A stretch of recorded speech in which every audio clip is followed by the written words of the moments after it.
Jangan lupa like, komen, dan subscribe channel YouTube TVRI Bengkulu dan nyalakan lonceng notifikasinya.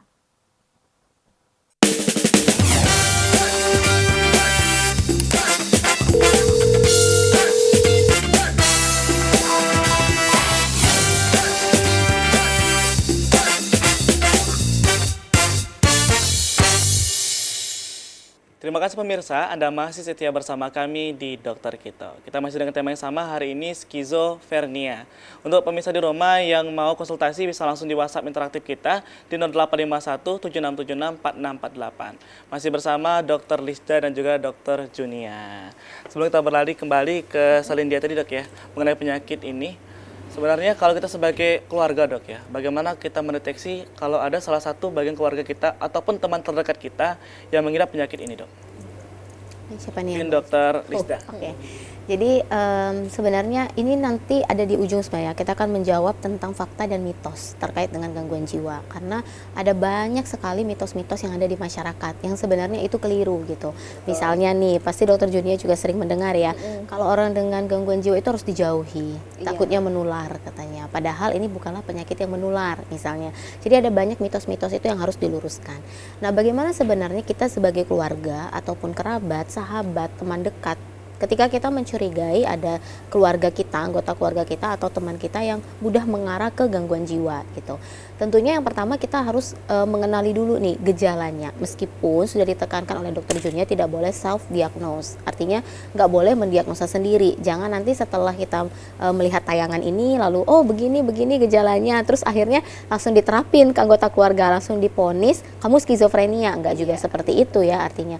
Nggak boleh kita self-diagnose. Jadi memang ini adalah ranahnya dokter spesialis jiwa, SPKJ yang boleh menegakkan diagnosis ini. Tapi setidaknya ibaratnya itu kita bisa melakukan screening awal. Jadi gejala-gejala pertama itu bisa kita lakukan. Misal tadi gangguan arus pikir, ada pikiran yang berulang, ada halusinasi. Misalnya kita jumpai sudah mulai ada nih di anggota keluarga kita atau di teman kita. Nah, yang harus dilakukan adalah segera konsultasi ke fasilitas kesehatan. Boleh di vaskes pertama ya sebagai barir pertama. Mungkin nanti akan dikonsulkan lagi untuk penegakan diagnosis dan tata laksana lebih lanjutnya oleh spesialis kejiwaan. Nah, betul ya. Memang banyak teman-teman kita itu kadang ada beberapa mereka self-diagnose. Aduh, aku merasa ini nih kayaknya aku kena skizofrenia ini. Padahal memang kita harus tegakkan dulu diagnosis dok ya, oleh dokter spesialis. Kita akan lanjut lagi deh sama Dokter Junia mengenai skizofrenia ini tadi. Oke, tambahan lagi, seandainya kita merasa, oh kayaknya ada sesuatu nih di diri saya, ya sudah, cari pertolongan pertama segera. Kami pun sebagai dokter umum hanya boleh mendiagnosa awal. Untuk mendiagnosa pasti itu apakah penyakitnya skizo kah, depresi berat kah, itu dokter spesialis jiwa. Begitu. Oke, kita lanjut ya ke talk echo tadi yang pikiran berulang-ulang dalam kepala. Yang pertama tadi kan ada pikiran luar yang masuk ke kepalanya. Yang kedua itu withdrawal, pikirannya dirasa diambil, dikeluarkan dari kepalanya. Itu thought withdrawal, itu salah satu gejalanya. Kemudian thought broadcasting. Nah, thought broadcasting ini maksudnya dia merasa pikirannya itu merasa disiarkan.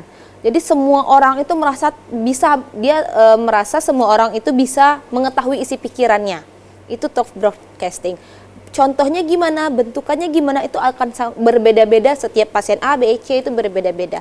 Intinya alurnya itu sama. Dia merasa pikirannya tersiar begitu. Yang kedua, delusi of influence. Berarti ada sesuatu delusi yang mempengaruhi dirinya. Misalnya delusion of control. Jadi dia merasa dirinya itu dikontrol oleh sesuatu yang lain, oleh orang lain atau objek lain yang mengontrol, menguasai dirinya. Ada banyak bentuknya, ada bentuk dalam makhluk hidup, benda mati, intinya dia merasa dirinya dikontrol oleh sesuatu hal. Yang kedua, delusion of persepsi. Jadi dia merasa persepsinya itu berbeda dengan orang lain. Ada delusi of persepsi. Kemudian delusi of passivity, merasa dia nggak mampu, dibuat tidak mampu, tidak berdaya, begitu. Itu kan delusi, padahal sebenarnya dia mampu. Tapi karena tubuhnya beranggapan tidak mampu, mungkin dia tiba-tiba nggak berdaya, nggak bisa menggerakkan tangan, atau nggak bisa menggerakkan kaki, begitu. Itu delusi aja, delusi dari seorang pasien skizofrenia. Kemudian halusinasi auditorik, merasa ada yang membisikkan, kemudian merasa ada yang memberikan arahan, begitu. Banyak bentukannya.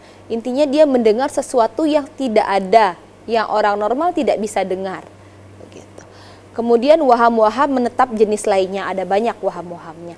Nanti waham itu maksudnya anggapan, apakah kadang dia merasa saya ini artis apa gitu ya dok ya, atau Kebesarannya. waham, ya ada banyak nanti waham-wahamnya, atau dia merasa presiden begitu, dia merasa dia utusan malaikat, atau itu ada banyak jenisnya. Tapi kadang ada yang kita lihat dok ya, ada yang merasa dirinya patung, itu ada dok ya. Ada, betul. Nggak mau gerak, kenapa nggak mau gerak? Aku merasa dirinya patung gitu. Betul, nanti itu diklasifikasi akan dijelaskan.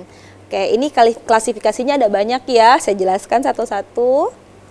Oke, ini pertama tipe paranoid. Nah, skizo tipe paranoid. Ini ada panjang ya kalau dibaca satu-satu. Intinya dia tipe ini paling stabil dan paling sering. Pasien itu terlihat sangat konsisten, dapat tidak bertindak sesuai dengan wahamnya. Mungkin dia merasa saya ini nabi gitu, tapi dia nggak bertindak. Itu masih dia paranoid. Sering tidak kooperatif dan sulit untuk diajak kerjasama karena ada rasa takut yang berlebihan. Mungkin bisa agresif, marah atau ketakutan. Jarang memperlihatkan perilaku disorganisasi, waham dan halusinasinya yang lebih menonjol di sini. Perasaan pemikiran dia sendiri. Oke, afek dan pembicaraan hampir tidak berpengaruh. Jadi berbicara masih TikTok bisa dua arah seperti orang normal. Ini yang penting, tegang, mudah curiga, berjaga-jaga, berhati-hati. Dia merasa akan ada seseorang yang menyakiti dirinya, begitu. Jadi dia lebih ke ketakutan yang berlebihan. Itu was-was terus keadaan itu ya. Betul. Oke, tipe selanjutnya tipe terdisorganisasi. Nah, dia tidak memenuhi kriteria untuk tipe katatonik. Katatonik itu yang masalah pergerakan. Afeknya tumpul, ketolol-tololan atau tak serasi. Ini kita banyak temui di misalnya ODGJ yang tidak terawat, dibiarkan di jalan ya. Itu bego, orang bilang kayak gitu misalnya ya. Dibiarkan begitu. Padahal orang-orang yang seperti itu bisa dimanajemen dengan baik. Bisa dirangkul begitu. Kalau mereka ini terkontrol, dapat pengobatan, lingkungan yang tepat, bisa kok kembali beraktivitas seperti orang normal dan dengan orang normal walaupun butuh waktu. Dengan jenis yang berbeda, waktu yang dibutuhkan untuk mencapai kehidupan yang normal lagi itu pun berbeda. Wahamnya tak sistematis, sering menyeringai yang disorganisasi ini ya.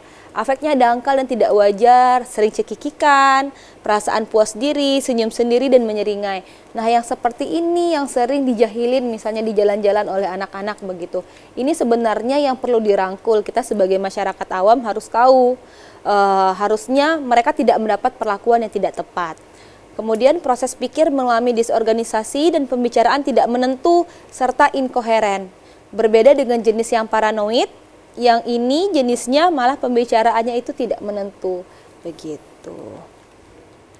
Oke, kemudian tipe katatonik. Nah, ini yang tadi patung, dia merasa dirinya patung ya terus dia kaku gitu. Minimal 2 kriteria berikut baru kita bisa golongkan ke tipe katatonik. Yang pertama, imobilitas motorik, berarti motoriknya tidak bisa semobile kita yang orang sehat. Ditunjukkan oleh katalepsi atau stupor, atau bisa jadi dia tidak bergerak sama sekali. Ada banyak tadi dok ya, mengenai tipe-tipe tadi. Akan kita lagi dok ya. Oke, siap. Nah, untuk pemirsa di rumah, kita akan melanjutkan lagi ya perihal penyakit skizofrenia ini lebih dalam lagi, lebih tuntas lagi setelah jeda pariwara berikut ini. Tetaplah bersama kami di Dokter Kita.